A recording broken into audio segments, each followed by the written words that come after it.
வருது பாரு.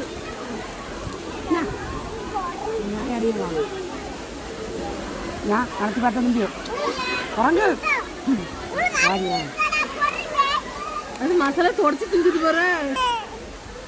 இந்தா சாப்பிடு. வேண்டாமா ஏமல பொடி பொடி பொடியை தொடச்சி கூட மூஞ்சில எரிஞ்சு போடும்.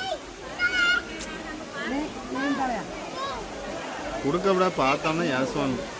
எடா ஏன் அதுக்கப்புறம் அதே எதிர்பார்த்தா சோம்பேறி ஆயிருமாங்க.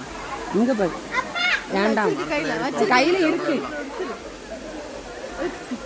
பூரா வாங்க கொடுத்துட்டு காலுக்கு வச்சிருக்கு வா நல்ல எல்லாம் கடிச்சு வச்சுக்கணும்.